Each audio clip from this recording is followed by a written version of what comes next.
Bonjour à toutes et à tous et bienvenue dans votre magazine quotidien Smart Éducation, un magazine dédié à la formation, aux nouveaux métiers, aux nouvelles pédagogies, le rendez-vous qui donne un futur à la jeune génération.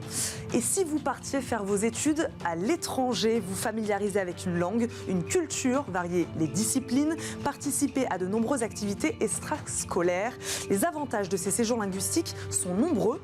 Vous connaissez sûrement le programme d'échange Erasmus, mais peut-être pas PIE Campus. Depuis 40 ans, cette association accompagne des milliers de jeunes. Elle les accompagne aux États-Unis. Elle propose des séjours longue durée sur des campus universitaires américains. On va revenir dans cette émission sur les avantages du dispositif et son fonctionnement. Maya Noble-Ludwisak, déléguée générale de PIE, est notre invitée. Bonjour. Bonjour. Bienvenue sur le plateau de Smart Éducation. Maya, merci beaucoup d'être avec nous. Comment est né alors ce programme PIE ? Alors, il est né il y a une quarantaine d'années par un ancien participant d'un autre programme qui s'appelle YFU et qui, au retour de son séjour aux États-Unis, a décidé de monter son entreprise. Donc les États-Unis, c'est peut-être de là que vient ce choix. Pourquoi les États-Unis ou pourquoi que les États-Unis aussi finalement ? Oui, effectivement, le fait d'avoir vécu une année aux États-Unis a donné cette envie. Et pour les programmes universitaires, on ne propose que les États-Unis, mais on a aussi tout un autre panel de séjours pour lequel on propose plein d'autres destinations. Pour qu'on comprenne bien, je parlais de séjour longue durée. C'est vrai que c'est bien de faire la distinction, mais un séjour longue durée, c'est quoi ? C'est 6 mois, c'est 1 an en pratique ? On appelle la longue durée à partir de plus de 3 mois. D'accord. Et effectivement, 3 mois, c'est vraiment le minimum. Et les séjours font éventuellement 6 mois, 10 mois, mais jusqu'à 4 ans quand on parle d'études universitaires. D'accord, donc sur des campus, les jeunes peuvent partir 4 ans, faire l'intégralité finalement de leur cursus universitaire aux États-Unis, c'est bien ça ? Exactement. Et dans les faits, c'est plutôt quoi ? C'est plutôt 3 mois justement ? C'est plutôt 6 mois ? C'est plutôt 1 an ? On va dire que la majorité des jeunes partent une année scolaire ou une année universitaire, donc 10 mois. Au moins une année scolaire. Vous collaborez donc avec des établissements aux États-Unis, évidemment. Comment sont choisis ces partenaires exactement ?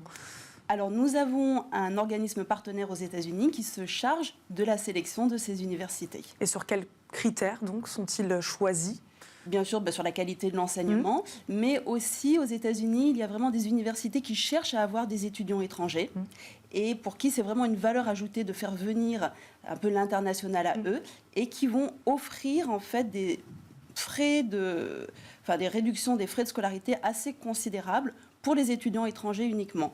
Donc, par exemple, là où un étudiant américain va payer $40 000 pour faire une année d'études. C'est plus avantageux pour l'étudiant français, finalement, qui vient de l'autre bout du monde, faire ses études au sein de cette université-là. Lui va vraiment avoir une grosse réduction et va pouvoir, en fait, suivre un cursus à moindre coût. Ce programme, est-ce qu'il est présent ? On va revenir évidemment sur la question du financement, puisque c'est là aussi votre particularité. On va parler de la bourse d'études, notamment, que vous proposez. Ce programme-là, il est présent dans tous les États américains ? Non, on travaille avec une quarantaine d'universités, donc sur tous les États, on va dire, mais dans chaque État, on a à peu près donc, une université. Quelles conditions doivent remplir les participants à ces séjours linguistiques, s'il y en a ? D'ailleurs, vous allez nous dire, peut-être que c'est ouvert à tous. Est-ce qu'il faut, je ne sais pas, parler anglais, par exemple, déjà, savoir un tout petit peu se débrouiller en anglais ? Alors, pas nécessairement, en fait. On a un programme qui est dédié aux jeunes qui n'ont pas encore un anglais, qui ne se sentent pas, en fait, suffisamment à l'aise en anglais pour suivre des cours directement. Et il va y avoir une petite formation en fait, de l'équivalent du FLE, mais anglais, qui s'appelle ESL, et qui va leur permettre d'abord une remise à niveau avant d'intégrer en fait, l'université de façon normale. Donc vous proposez quand même cet accompagnement, cette remise à niveau-là avant. Donc si l'anglais ne fait pas partie, en tout cas que la personne n'est pas bilingue, c'est pas grave, elle peut faire cette formation et ensuite partir tout de même faire un séjour longue durée aux États-Unis. Il n'y a pas d'autres conditions à remplir, vraiment c'est ouvert à tous ? Il y a une condition d'âge, donc il faut avoir entre 17 et 27 ans. D'accord, pour les séjours universitaires, évidemment. Exactement. Pour les séjours moins longs, parce que je sais que vous en proposez, je crois, dès le collège, il me semble. Vous avez aussi des séjours pour les plus jeunes âges, et là, en l'occurrence, à partir de 13 ans. De 13 ans, tout à fait. De 13 ans, on peut y aller. On sait qu'un séjour à l'étranger, c'est là où on en vient à la question du financement, évidemment, Maya. On sait qu'un séjour à l'étranger peut coûter cher. Comment votre organisme PIE s'engage-t-il justement sur la question du financement de ces séjours ? Donc justement, avec ce partenariat avec ces universités, en fait, qui veulent des étudiants étrangers, donc à leur proposer, en fait, au moins des réductions de, on va dire, environ 50% des frais universitaires. Et ce qui est intéressant, c'est que vraiment tout est compris. Donc on va dire qu'en moyenne, le coût du séjour va être de 12 000 euros et les frais de logement sont compris, les frais de nourriture sont compris, bien sûr les frais universitaires. Et donc ça reste quand même un package qui est très intéressant par rapport à ce qu'on peut payer en France quand on fait une école de commerce ou même si on est à l'université mais que les parents doivent payer un studio. La nourriture, etc. Au final, on arrive vite à cette somme de 12 000 euros sur une année. Donc c'est grâce aux universités américaines, finalement, grâce à leur programme là-bas, que vous arrivez à couper en deux le prix du séjour pour ces jeunes apprenants. Comment ça se passe? Enfin, c'est-à-dire que donc là vous dites 12 000 euros en gros, c'est ça à peu près, 12 000 euros par an. Vous, comment vous les aidez là-dessus? Nous, on les aide en fait en amont à négocier au préalable avec ces universités. C'est à eux de négocier tout de même. C'est nous qui négocions. C'est nous qui négocions pour eux. En fait, nous, on leur offre la garantie qu'en passant par nous, ils vont donc payer moins cher ces universités.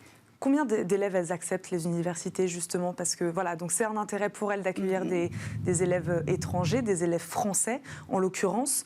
Donc elles font des discounts, voilà, des promotions, on l'a bien compris, elles coupent en deux le prix du financement. Mais voilà, combien elles en acceptent? C'est pas infini, j'imagine. Non, bien sûr. Alors, il y a beaucoup d'étudiants asiatiques qui participent à ces programmes-là et les universités, justement, cherchent beaucoup d'Européens.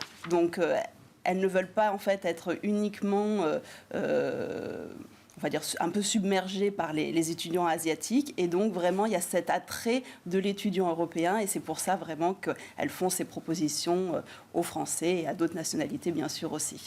J'en parlais tout à l'heure en préambule quand j'ai lancé cette émission. S'installer dans un autre pays présente des avantages, évidemment un intérêt, sinon on le ferait pas. Quels sont selon vous justement les principaux avantages, les principaux intérêts à aller passer 6 mois, 1 an à l'étranger? Alors bien sûr, il y a la première chose à laquelle on pense qui est la langue, améliorer son niveau d'anglais, mais ensuite... vraiment un des gros avantages, c'est tout ce qu'on va gagner en maturité, en indépendance. Et en fait, c'est vraiment une école de la vie où on commence en fait à s'émanciper, à quitter son foyer, parce que souvent, pour ceux qui partent juste après le bac, qui ont 17 ans, c'est un petit peu la première fois qu'ils s'éloignent de chez eux. Et même si on est pris dans un campus pris en charge, il y a plein de démarches qu'on doit faire tout seul. On doit apprendre à ouvrir un compte en banque. Quand on est malade, on doit ensuite s'occuper de ses papiers d'assurance. Donc, en fait, c'est vraiment une formation. L'école de la vie, c'est intéressant ce que vous dites. C'est presque plus des compétences comportementales, finalement, qu'on développe, plus que sur le fond, en gros. C'est ce que vous nous dites? Oui, finalement, je pense que l'aspect linguistique, quelque part, il est assez secondaire dans toute cette expérience. Il est important, mais pour moi, ce n'est pas ce que je retiendrai de cette expérience. On parle de l'apprentissage de la langue, évidemment. On va étudier dans un pays étranger, donc c'est aussi pour se familiariser avec la langue. On peut aussi apprendre des choses si on fait des études pendant 1 an ou même jusqu'à 4 ans sur un campus universitaire. Quelles sont les spécificités aujourd'hui du système scolaire américain? Voilà, qu'est-ce qui fait que ça peut aussi là présenter un avantage pour l'apprenant? Peut-être, je ne sais pas, peut-être qu'il est plus flexible, peut-être qu'il y a plus d'activités. Voilà, qu'est-ce qui est aussi intéressant pour l'élève avec les États-Unis? Ce que je retiendrai, en fait, c'est vraiment le droit à l'erreur et le droit au changement. Le système américain est fait de façon très différente donc, du système français. On va choisir en fait un domaine d'études principal qui s'appelle major et ensuite un domaine d'études secondaires minor. Et on peut par exemple en domaine principal choisir le business, en domaine secondaire choisir le cinéma. Et on a des cours un petit peu dans ces 2 matières. Et à un moment donné, à mi-parcours, on se rend compte qu'on s'est trompé. Finalement, que ce qui nous passionne, c'est le cinéma et moins le business. Et on peut changer en fait. C'est ce côté d'aller piocher peut-être, c'est ça, je parlais de flexibilité, c'est ça aussi qui est intéressant pour l'élève et qui ne retrouve pas en France avec le système universitaire français. Oui, parce qu'en France, quand on s'est trompé de voie, pour faire marche en arrière, il faut un petit peu tout recommencer à zéro. Alors que là, en fait, on peut se tromper de voie et reprendre là où on en était sans perdre de temps. Et je pense que ça, c'est vraiment quelque chose qui est très intéressant. Et effectivement, sur les campus américains, il y a aussi tous les à côté. C'est qu'on n'est pas seulement sur le côté académique, on apprend donc des sciences du business, etc.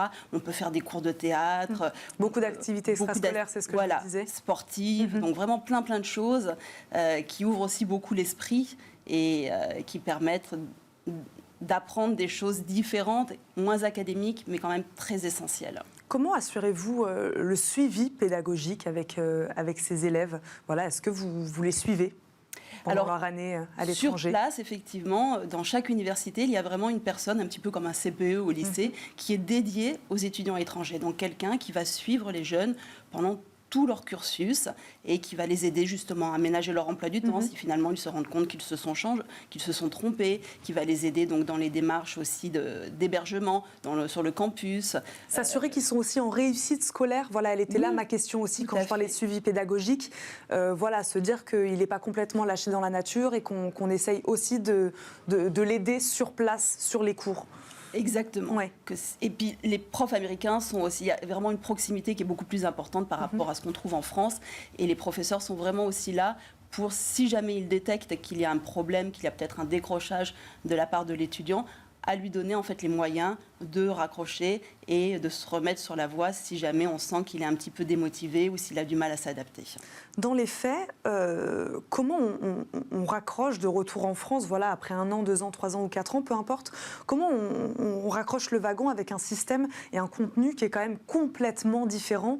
Voilà, c'est pas 3 ans de perdu parce qu'on aura appris énormément de choses, mais ce sera 3 ans d'un apprentissage qui sera complètement différent. Voilà, comment on veut raccrocher les wagons? Je ne sais pas si on veut reprendre ne serait-ce qu'une formation en rentrant en France. Voilà, est-ce que vous avez des témoignages de jeunes pour qui ça a peut-être été compliqué ce retour en France, justement? Oui, alors il y a le côté en fait éducatif qui lui peut être plus ou moins simple, mais effectivement il y a des moyens en fait de convertir les cours qu'on a passés aux États-Unis pour en fait les faire valider par une université ou une école française. Donc c'est tout à fait possible.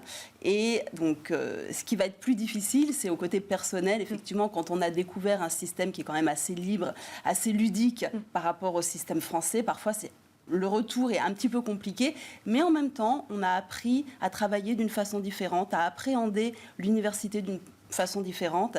Et ça reste toujours bénéfique. Ça permet aussi de porter un regard nouveau sur l'université ou sur les écoles en France. On va s'arrêter là-dessus. Merci beaucoup, Maya Noble-Ludwizak, d'avoir répondu à nos questions aujourd'hui. Je le rappelle, vous êtes déléguée générale de PIE. Merci beaucoup de nous avoir accompagnés aujourd'hui. Merci à vous de nous avoir suivis. On se retrouve très vite, bien sûr, pour un nouveau numéro de Smart Éducation. Très bonne journée à tous et à très vite.